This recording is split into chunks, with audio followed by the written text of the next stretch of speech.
আচ্ছা, চলুন শুরু করা যাক। আজকের এই বিশেষ আলোচনায় সবাইকে স্বাগত।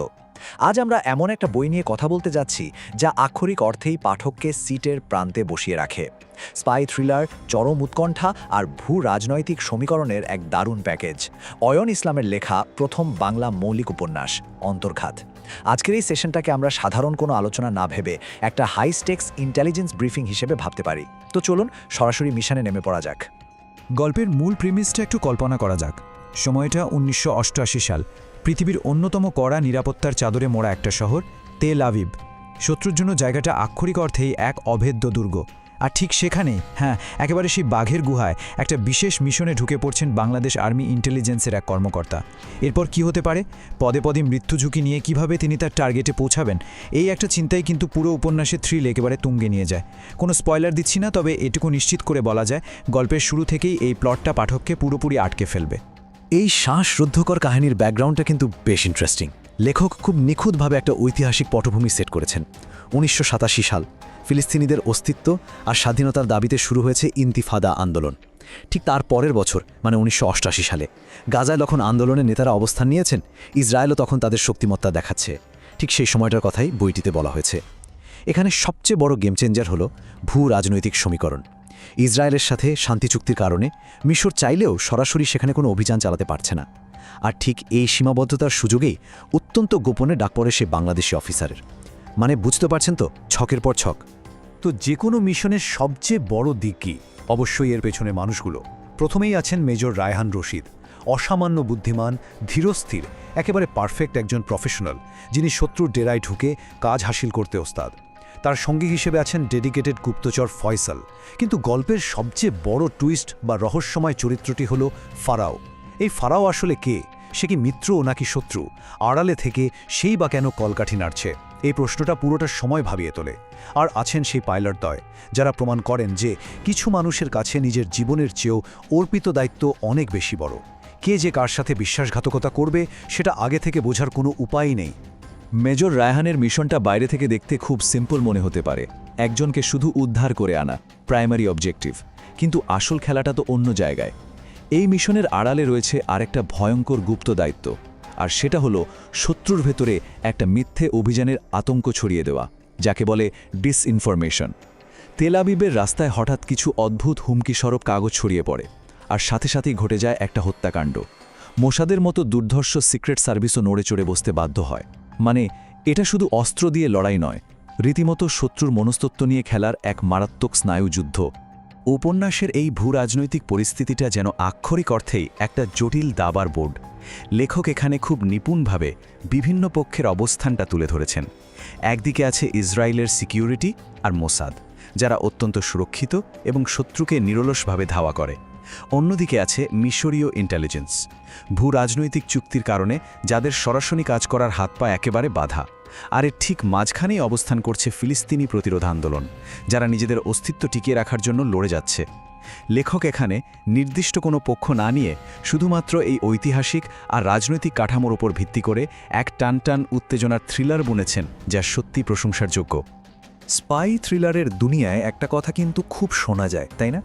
গুপ্তচরদের নাকি কোনো আবেগ থাকতে নেই।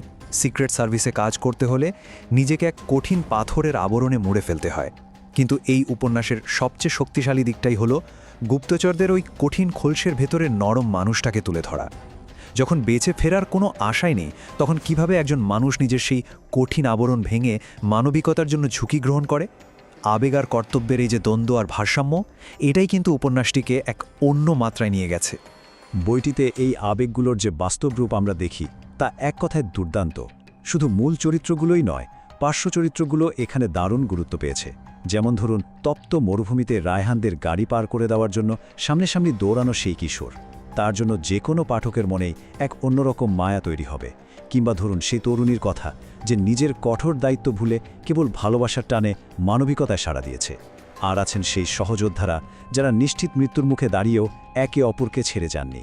লেখক এত যত্ন আর ডিটেলস দিয়ে এই চরিত্রগুলো ফুটিয়ে তুলেছেন যে মনে হয় যেন এই মানুষগুলোই উপন্যাসের আসল প্রাণ। আচ্ছা, গল্পের গতি যখন একদম চরমে, তখন সবচেয়ে বড় প্রশ্নটা কি দাঁড়ায়? মরুভূমির এই নিরন্তর ধাওয়া থেকে কি তারা আদৌ বাঁচতে পারবে? পদে পদে বাধা, চারদিকে শত্রু টিকটিকি, যারা যে কোনো মুহূর্তে বিশ্বাসঘাতকতা করতে পারে। লক্ষ্য খুব কাছাকাছি, কিন্তু প্রতিপক্ষ প্রতিটি চাল মেপে মেপে ঠিক ঘাড়ের কাছে নিঃশ্বাস ফেলছে। এই যে ইঁদুর বেড়াল খেলা, এটা গল্পের উত্তেজনাকে এমন এক পর্যায়ে নিয়ে যায় যেখানে আক্ষরিক অর্থেই নিঃশ্বাস আটকে আসে। একটু দৃশ্যটা কল্পনা করা যাক। মরুভূমির জ্বলন্ত বালুর ওপর দিয়ে প্রচণ্ড গতিতে ছুটে চলেছে একটা গাড়ি, আর ঠিক তার পেছনেই ধেয়ে আসছে ক্ষমতাশালী শত্রুপক্ষ। চারপাশের রুক্ষ প্রকৃতি যেনই ধ্বংসলীলার এক নীরব সাক্ষী হয়ে আছে। জীবনের এই অন্তিম মুহূর্তে এসে পরিত্রাণ পাওয়ার কি আসলেই কোনো উপায় আছে, নাকি এটাই তাদের শেষ পরিণতি? লেখকের অনবদ্য বর্ণনায় এই ছুটে চলার দৃশ্য একেবারে সিনেমার মতো চোখের সামনে জীবন্ত হয়ে ওঠে। তবে এই ধাওয়া কিন্তু শুধু মাটিতেই সীমাবদ্ধ থাকছে না, লড়াইয়ের ব্যাপ্তি ছড়িয়ে পড়ে সোজা আকাশ পথেও। টুকরো টুকরো সংঘর্ষ, ডগফাইট, লুকিয়ে নিজেদের বাঁচিয়ে রাখার মরিয়া চেষ্টা, আর চোখের সামনে সহযোদ্ধাদের থমকে যাওয়া, সবকিছু মিলিয়ে এক ভয়ঙ্কর শ্বাসরুদ্ধকর পরিস্থিতির সৃষ্টি হয়। উপন্যাসের এই শেষ দিকের অ্যাকশন সিকোয়েন্সগুলো নিশ্চিতভাবেই যে কোনো আন্তর্জাতিক মানের স্পাই থ্রিলারের কথা মনে করিয়ে দেবে। আর এই ক্লাইম্যাক্সের সবচেয়ে চমৎকার দিকটা হলো চরিত্রগুলোর ব্যালেন্স। সাধারণত থ্রিলার বইগুলোতে আমরা কি দেখি? একজন সুপারহিরো থাকেন যিনি একাই সব সামলে নেন, রাইট? কিন্তু এখানে তা একদমই হয়নি। যখন চূড়ান্ত লড়াইটা শুরু হয় তখন সবাই কাঁধে কাঁধ মিলিয়ে নেমে আসে। কেউ তার তীক্ষ্ণ বুদ্ধি দিয়ে সাহায্য করছে, কেউ সম্মুখ সমরে ঝাঁপিয়ে পড়ছে, আবার কেউ বা সঙ্গের বিপদে নিজের জীবন বাজি রাখছে। লেখক কাউকে অতিরঞ্জিত না করে পুরো দলটিকে সমানভাবে স্পেস দিয়েছেন, আর এ কারণেই মিশনটাকে অনেক বেশি বাস্তবসম্মত আর বিশ্বাসযোগ্য মনে হয়। তো সামগ্রিকভাবে বইটি আসলে কেমন? এটা পড়ার সময় একবারও মনে হয় না যে কোনো সাধারণ বই পড়া হচ্ছে, বরং মনে হবে হলিউডের কোনো টপ নচ স্পাই থ্রিলার চলছে চোখের সামনে। এর পারফেক্ট পেসিং, পড়তে পড়তে ছড়িয়ে থাকা সাসপেন্স, ষড়যন্ত্রের জাল আর অসীম সাহসের উপাখ্যান, সবকিছু মিলিয়ে এটি বাংলা মৌলিক স্পাই থ্রিলার সাহিত্যে আক্ষরিক অর্থেই এক অনন্য সংযোজন। আরেকটা দারুণ ব্যাপার হলো এটা অয়ন ইসলামের লেখা একেবারে প্রথম বই। হ্যাঁ, ডেবিউ নভেল। প্রথম বইতেই এমন পরিণত ভাষাশৈলী আর গল্প বলার দুর্দান্ত ধরন সত্যি অবাক করার মতো। সেই সাথে ঋদ্ধ প্রকাশের মতো প্রকাশনীর প্রোডাকশন কোয়ালিটি আর চমৎকার সম্পাদনাও দারুণ প্রশংসার দাবিদার। লেখক অযথাই কোনো অপূর্ণতা লিখে যাননি। একটা ঘটনা প্রবাহকে তিনি অত্যন্ত তৃপ্তিদায়কভাবে শেষ করেছেন। কোনো ফ্রাস্ট্রেটিং ক্লিফ হ্যাঙ্গার নেই, যা পাঠকদের মনে এক দারুণ প্রশান্তি এনে দেয়। পরিশেষে বলতেই হয়, বইটির সমাপ্তি টানা হয়েছে দারুণ বুদ্ধিমত্তার সাথে। বর্তমান মিশনটি পরিপূর্ণভাবে শেষ হলেও লেখক ভবিষ্যতের জন্য একটা নতুন ঘটনার সূক্ষ্ম আভাস কিন্তু দিয়ে রেখেছেন। এত আবেগ আর টানটান উত্তেজনার এক সমাপ্তির পর এই নতুন আভাস সবাইকে পরবর্তী বইয়ের জন্য মুখিয়ে রাখতে বাধ্য করবে। মেজর রায়হানের এই মিশন হয়তো শেষ হলেও কিন্তু শত্রুর ডেরায় ঢুকে পুরো খেলা ঘুরিয়ে দেওয়ার এই সাহস অন্যরকম এক গল্পের জন্ম দিয়েছে। সিকুয়েলে মেজর রায়হানের জন্য কি অপেক্ষা করছে, এই কৌতূহলটা রেখেই আজকের এই ব্রিফিং এখানেই শেষ করছি। আশা করি অন্তর্ঘাত উপন্যাসের এই বিশ্লেষণ সবার কাছে উপভোগ্য হয়েছে।